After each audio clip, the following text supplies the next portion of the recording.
Hello Tamil மக்களே, உங்க கூட பேசிட்டு இருக்கிறது இது உங்க டேனி. நீ வணக்கம். முதல்ல இன்னைக்கு நம்ம பேச போற topic school days memories. School day memories பேசும்போது எல்லாரோட வழியும் கண்டிப்பா போயிருந்தானே.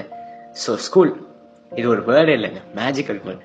டீச்சர்ஸ் என்னும் தாய் பறவை மற்ற பறவையோட குஞ்ச தன்னோட குஞ்சா நினைச்சு அரவணைச்சு அன்பை செலுத்தி அதுக்கு சாப்பிட சொல்லி கொடுத்து தூங்க சொல்லி கொடுத்து அதுக்கு மொத்தத்துல எப்படி வாழணும்னு சொல்லி கொடுத்து you are a free bird, இந்த சொசைட்டில போய் பறக்கலாம் அப்படின்னு சொல்ற அழகான கூடு தானே. அந்த கூட்டுல நடக்கக்கூடிய சிரிப்பு, அழுகை, சந்தோஷங்கள், ஞாபகங்கள் எல்லாத்தையும் இந்த ஆடியோல நம்ம கேட்கலாம். காலையில கிளம்புவோம் பாருங்க, அறக்க பறக்க எந்திரிச்சு பையனா இருந்தா அரக்கை சொக்கா மாட்டிட்டு டவுசரை மாட்டிக்கிட்டு என்னைய வலிச்சு சீவன தலையா ஸ்பைக் வைக்கணும் பங்க் வைக்கணும்னு ஆசை இருக்கும். ஆனா பிடி சார் தலையில அடிச்சிருவாரு. ஸோ அப்படி கிளம்புவோம். பொண்ணு ஆரம்பிச்சுன்னா அம்மாட்ட திட்டு வாங்கிக்கிட்டே தலையை பின்னிக்கிறது. ஆனா இந்த ரெட்டச்சடை பொண்ணுங்களுக்கு அழகே அழகலாங்க. அந்த மாதிரிலாம் கிளம்பி பேக் எடுப்போம். பேகு நமக்கு பவர் ரேஞ்சர்ஸ் பேகு, பாபிகர் பேக்லாம் வாங்கணும்னு ஆசை இருக்கும்.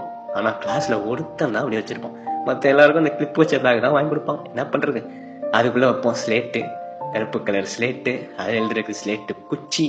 அது அந்த ஸ்லேட்டு குச்சியை கடிக்காம ஸ்கூல் லைஃப்ல தாண்டவன் எவனுமே இருக்க மாட்டான். ஸோ அந்த ஸ்லேட்டு குச்சி, அப்புறம் பென்சில் பாக்ஸு. நம்மள நிறைய பேருக்கு நட்ராஜ் தான் பென்சில் பாக்ஸா இருக்கும். அப்புறம் அதுக்குள்ள வைக்கிறதுக்கு பென்சிலு, பூ வச்ச பென்சில், பின்னாடி லப்பர் வச்ச பென்சிலு. ஸ்கூல் டைம்ஸ்ல சொல்லணும்னா எரேசர்ல இல்ல லப்பர். அந்த லப்பருக்குள்ள ஓட்ட போடுறது விளையாண்டது. அதுவும் அந்த லப்பரை முழுசா கரைச்சவன் எவனுமே இருக்க மாட்டான். அது ஒண்ணு கடிச்சிருவோம், இல்ல வேற எவனா ஆட்டையை போட்டுருவோம். அந்த மாதிரி இருக்கும். Sharpener, scale. இதுக்கப்புறம் இந்த பென்சில்ல இருந்து லெட்டுக்கு மாறுற அந்த ஒரு தருணம், ஏதோ கவர்னர் கையால் அவார்டு வாங்குற மாதிரி அவ்வளவு சந்தோஷப்படுவோம். அதுவும் அந்த பேனால சத்தம் கேட்கணும்காவே பட்டன் பச்சை பேனா வாங்குறது, அதை வச்சே ஹை ஜம்ப் விளையாடுறது. ஏதோ இந்த பேனா முடியல தான் ஆன்சர் ஒளிஞ்சிருக்க மாதிரி எக்ஸாம் நடக்கும் போதெல்லாம் அதை கடிச்சு யோசிக்கிறது. அப்புறம் இதோட அடுத்த ஸ்டேஜா பேனாக்கு மாறுறது, இங்கு பேனாக்கு. அதுவும் இந்த இங்கு பேனான்னு வீட்டுல பிரில்லு பாட்டிலே இருக்கும். இருந்தாலும் அந்த கடைசி நேரத்துல மளிகைக்கல்ல போய் எட்டனா கொடுத்து போய் போடுற அந்த இங்க போய் ரப்புற அந்த ஒரு தருணம். அப்புறம் தான் ஒரு ஞாபகம் வரும், ஐயோ ப்ரௌன் ஷீட் போடல, நைட்டு அவ்வளவு நேரம் எனக்கு என்னடா பண்ண எருமை அப்படின்னு அம்மா அப்பாட்ட திட்டு வாங்கிட்டு ப்ரௌன் ஷீட் போடுற காசுல தீனி வாங்கணும். அதனால இப்ப நியூஸ் பேப்பர் வச்சே ப்ரௌன் ஷீட்டை போட்டு மேனேஜ் பண்ணிட்டு எப்படியோ கிளம்பிடுவோம். இப்ப என்னதான் பைக் ரைடு, கார் ரைடு அப்படிலாம் எவ்வளவோ இருந்தாலும் பசங்க கூட சேர்ந்து நடந்து போய் பசங்க கூட சைக்கிள்ல அப்படியே ஸ்கூலுக்கு போன அந்த ஒரு மெமரிஸ். ஸ்வீட்ல ஓகே இப்பெல்லாம் போய் ஸ்கூலுக்குள்ள போயிடும். அசம்பிளி நடக்கும், ஹைட் ஆட்ல நிப்பாட்டிடுவாங்க, எல்லாம் நல்லா தான் போயிட்டு இருக்கும். திடீர்னு ஒருத்தன் மயக்கம் போட்டு விழுந்துருவான். போய் அவனை டே எந்திரான்னு எழுப்பி விட்டு அவனுக்கு ஹெல்ப் பண்ற சாக்குல அவனோட சேர்ந்து நம்மளும் உட்காந்துக்கிறது. ஸோ இப்பெல்லாம் அசம்பிளி மூவ் ஆகும். சில நேரத்தில் அசம்பிளியை மிஸ் பண்ணிட்டு லேட் கமரா வெளியே நிற்போம். வெளியே நின்று அப்போ ஊர்க்கரையெல்லாம் அடிச்சுட்டு அப்புறம் பிடி சார்ட்ட 2 அடியை வாங்கி ஆசீர்வாதத்தை வாங்கிட்டு ஃபர்ஸ்ட் பீரியடுக்குள்ள என்ட்ரு ஆகும். ஃபர்ஸ்ட் பீரியட்னு ஒன்று தான் அந்த அட்டண்டன்ஸுங்கிற வேர்டே நான் வருதுல. சம்மல்ல அட்டண்டன்ஸ் நம்ம பேரை தான் சொல்லுவாங்க. சொன்னதுக்கப்புறம் உள்ளே ஐயா yes miss, yes sir, present sir அப்படின்னு ஒவ்வொரு நாளும் ஒவ்வொரு ஸ்டைல சொல்லிட்டு அப்புறம் நம்ம பக்கத்துல இருக்க ஃப்ரெண்டு பேர் வரப்போன்னு தெரிஞ்சு வேணும்னே அவனுக்கு பேச்சு கொடுத்து தூங்கிட்டு இருக்கியாரா நாய அப்படின்னு அவனை திட்டு வாங்க வைக்கிறது. ஸோ இப்படி சூப்பரா இருக்கும்ல. அதுக்கப்புறம் டீச்சர் எழுதி போட ஆரம்பிச்சிருவாங்க. ஏதோ அவங்க எழுத தெரியாத வேணும்னே டீச்சர் தெரியல நவருங்க அப்படின்னு சொல்லி அப்புறம் வெளில போயிடுவா அப்படின்னு அவங்க இங்க ஆண்டேத்தி விட்டு அப்புறம் சரி போட அழிங்க அப்படின்னு சொன்னதுக்கப்புறம் அந்த டஸ்டருக்கு அடிச்சுப்போம் பாருங்க. ஏதோ ஒலிம்பிக்ல கோல்டு மெடலுக்கு அடிச்சுக்கிற மாதிரி அதை அடிச்சுக்கின்னு போய் அழைப்போம். அப்புறம் அதே டஸ்டர் வச்சு டீச்சர் எல்லாம் நேரத்துல ஒருத்தன் தூக்கி போட்டு கிழிச்சிருவோம். டீச்சர்கிட்ட மாட்டிடுவோம். டீச்சர் இவனோட அப்பா டெய்லர் தான், கொடுத்தா தச்சு கொடுத்துருவாருன்னு அவனை மாட்டி விடுவோம். ஸோ இப்படிலாம் நம்மளோட ஃபர்ஸ்ட் பீரியட் முடியும். நம்ம first period mostly class teacher தானே இருப்பாங்க. கிளாஸ் டீச்சரே 60 தான், என்ன பண்ண அப்படிலாம் முடிஞ்சு ஃபர்ஸ்ட் பீரியட் முடிஞ்சிடும். அதுக்கப்புறம் ஒவ்வொரு டீச்சர்ஸா வருவாங்க. ஆனால் ஒவ்வொரு டீச்சர்ஸ் உள்ள என்ட்ரு ஆகும்போது என்ன ஏஆர் ரஹ்மான், என்ன அனிருத், நீங்களாம் என்ன மியூசிக் போடுறீங்க அப்படிங்கிற மாதிரி குட் மார்னிங் மிஸ் அப்படின்னு ஒரு மியூசிக் கொடுப்போம். அவங்க போகும்போது தேங்க்யூ மிஸ் அப்படின்லாம் கொடுக்குற அந்த ஒரு மியூசிக். ஸோ இப்படிலாம் முடியும். முடிஞ்சதுக்கப்புறம் ஒவ்வொரு பீரியடா அப்படியே எப்படா போகும் போனதுக்கப்புறம் ஐயோ நீ அப்பா வந்த அப்படிங்கிற மாதிரி மேக்ஸ் பீரியடு வந்துடும். ஆனா உண்மையிலே ஏன்டா இந்த கோயட் ஸ்கூல்ல சேர்ந்தோம் அப்படின்னு நம்மள அளவைக்கிற அந்த தருணம் மேக்ஸ். ஏன் தெரியுமா, பசங்களாம் சேர்ந்து ஒரு முடிவு எடுத்துருவாங்க. இன்னைக்கு டெஸ்ட் சொல்லியிருக்காரு மேக்ஸ் சார், நான் ஒரு பையனை நீ அப்படியே டவுட் கேட்குற மாதிரி அப்படியே அந்த பீரியடை எப்படியாவது ஓட்டுறோம் அப்படின்னு முடிவு எடுத்து வச்சிருப்போம். ஆனா இந்த பொண்ணுங்க இருக்குங்களே உள்ள என்ட்ரானா போன உடனே சார் நேற்று டெஸ்ட் சொல்லியிருந்தீங்க அப்படின்னு மாட்டி விடுறது. அப்புறம் ஜாமெண்ட்ரி பாக்ஸ், நம்ம தான் ஜாமெண்ட்ரி பாக்ஸ் தானே நமக்கு பென்சில் பாக்ஸாக இருக்கும். அப்புறம் எங்கிட்ட அதில் காம்பஸ் வைக்கிறது, இது வைக்கிறது.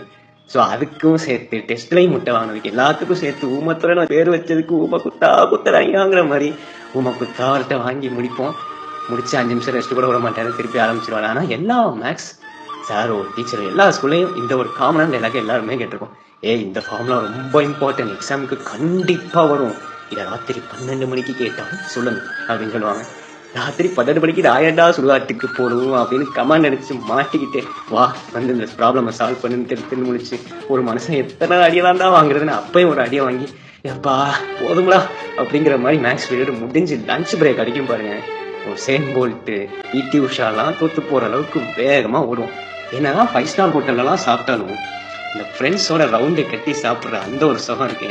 டிஃபன் பாக்ஸை திறக்க முடியாம பல்லில் கடிச்சிட்டு சாப்பிட்றது செம்ம இல்லை, எல்லாரும் ஷேர் பண்ணிக்குவோம். ஆனால் எல்லாருக்குமே அவங்கவுங்க அம்மா செஞ்சது நல்லாவே இருக்கலாம். ஃப்ரெண்ட்ஸோட கொஞ்சம் கொஞ்சம் ஷேர் பண்ணி சாப்பிட்ற அந்த தருணம். அப்புறம் சாப்பிட்டு முடிச்சதுக்கப்புறம் டிஃபன் பாக்ஸை கழுவுறோங்கிற பேரில் கழுவிட்டு அப்படியே பசங்க மேலே தண்ணியை தெளிச்சு விளையாடுறது, அந்த ஈரத்தண்ணியோட ஈரத்துணியோடய போய் உட்காடுறது அடுத்த பீரியட். இப்பெல்லாம் ஒவ்வொரு பீரியடும் ஜாலியாக மூவ் ஆகும். அதுக்கப்புறம் நமக்குலாம் பிடிச்ச டிராயிங் பீரியட், கிராஃப்ட் பீரியட்னு ஒவ்வொன்றா அப்படியே ஜாலியாக மூவ் ஆகும். அப்புறம் நம்மளாம் ரொம்ப எதிர்பார்த்த பீரியட், காத்திருந்து காத்திருந்து காலங்கள் போனது அப்படிங்கிற மாதிரி ஒரு வாரமா காத்திருந்து அந்த பிடி பீரியட் வந்துடும். யா பாரா இன்னைக்கு எப்படி போய் விளையாட போறோம் பாரா அப்படின்னு பசங்களாம் கரெக்டா வெளில ஓடலான்னு இருக்க நேரத்துல கரெக்டா மேக்ஸ் வருவாப்புல. சார் இன்னைக்கு எனக்கு வேணும்னு பிடி சார்ட்ட சொல்ல அந்த ரைவல் இருக்கே மேக்ஸ் விசஸ் பிடி, அது எல்லா ஸ்கூல்லையும் கண்டிப்பா அனுபவிச்சிருப்போம். ஸோ எப்படியோ மற்ற நேரமெல்லாம் நமக்கு வில்லனா தெரியல அந்த பிடி சார் பசங்க இன்னைக்கு விளையாட்டு சார்னு சொல்லும் போது தெய்வமே அப்படிங்கிற மாதிரி இருக்கும். அப்புறம் கிரவுண்ட்ல போய் நம்ம அதுவும் எக்ஸாம் பேட்டா மாத்திட்டு பேப்பரை சுருட்டி பாலா வச்சு விளையாண்டு அந்த தருணம்லாம் மறக்கவே முடியாதுங்க. இன்னைக்கெல்லாம் என்னதான் எனர்ஜி ட்ரிங்க் வந்தாலும் அப்படி விளையாண்டுட்டு டயர்ல போய் பைப்ல வாய் வச்சு குடிக்கிற அந்த ஒரு சுகமே தனிதால. பிடி பீரியட் தான்ப்பா, அதை பிடிக்காத அவனால இருக்க முடியுமா? ஸோ அப்பெல்லாம் முடிஞ்ச அந்த பிடி பீரியட் முடியும். ஒரு பீரியடாவே ஜாலியா போகும். இது இல்லாம நம்ம சாதாரணமா செலிப்ரேட் டேவா இருக்கிற நம்ம ஸ்கூல் லைஃபை annual day, sports day, children's day, teachers day ஒவ்வொரு டேவும் அப்படியே நமக்கு இன்னும் செலிப்ரேட்டிங்கா மாத்தி கொடுக்கும். அது மூலமா பீரியடை கட்டடிக்கிறது, டிராமா பண்ணது, அப்படி இப்படின்னு ஒவ்வொரு மெமரியா வந்து ஒவ்வொரு ஸ்டாண்டர்டா கடந்து போயிட்டு 9th முடிச்சு 10th கெத்துடா அப்படின்னு உள்ள என்ட்ராவும். தம்பி இதுவரை நீ படிச்சதெல்லாம் படிப்பே கிடையாது, இனிமேதான் இருக்கு அப்படிங்கிற மாதிரி நீ சாப்பிடக்கூடாது, தூங்கக்கூடாது, எதுவுமே பண்ணக்கூடாது, நிம்மதியாவே இருக்கக்கூடாதுன்னு சொல்லாம சொல்லுவாங்க. 2 வார்த்தையில பப்ளிக்ன்றாங்க. ஸோ அதையும் எப்படியோ அடி வாங்கி ஸ்ட்ராங்கான மாயாண்டிடா அப்படின்னு அடி வாங்கியே ஒவ்வொரு நாளா கிடப்போம் 10th. இதுவரையும் பேசாதனாலாம் தம்பிக்கே ரொம்ப முக்கியப்பா, கண்டிப்பா நீ படிச்சே ஆகணும் அப்படின்னு அட்வைஸ் எல்லாம் தாண்டி 10th முடிச்சு the super life of 11th 12th என்ட்ராவும். அப்பதான் நம்ம சீனியர்ல. ஸோ அந்த ஒரு கெட்டா காலர் தூக்கி விட்டுட்டு அந்த 11th 12th லைஃபே தனிதாங்க. பசங்க கேங் வாரு, first crush, first love, first infatuation, love failure எல்லாத்தையும் நமக்கு சொல்லிக் கொடுக்குறதா இருக்கும். அது போக ஸ்பெஷல் கிளாஸ், 10th பப்ளிக்னு பயந்துட்டு இருப்போம். இப்ப பப்ளிக் ஏன்னா நம்ம தான் சீனியர் ஆச்சே, மூஞ்சில பயத்தை காமிச்சிக்க கூடாதுல்ல. ஸோ அந்த மாதிரிலாம் கடந்து முடிச்சு அப்பா கடைசியில அந்த ஃபேர்வெல் டே வரும். ஆஹா பிரியணுமா மச்சான் அப்படின்னு கட்டி பிடிச்சி கண் கலங்குற அந்த கண்ணீர் துளி நமக்கு சொல்லும் எவ்வளவு அழகான ஸ்கூல் டேஸ்ல இத்தனை வருஷம் அப்படிங்கிற ஒரு எக்ஸ்பிளனேஷன் கொடுக்கும். மொத்தத்துல ஒன்லைனர்ல சொல்லணும்னா, ஒன்னாவது நான் உள்ள போக மாட்டேன் அப்படின்னு அழுதுகிட்டே போயிட்டு 12th நான் வெளில போக மாட்டேன் அப்படிங்கறதா அந்த ஸ்கூல் லைஃப்ல. நீங்க ஒரு 80s 90s கிட்ஸா இருந்தா, இல்ல என்ன மாதிரி ஏர்லி 2K கிட்ஸா இருந்தா உங்களுக்கு சூப்பரான அந்த ஸ்கூல் மெமரிஸ கொடுத்துருப்பேனும்.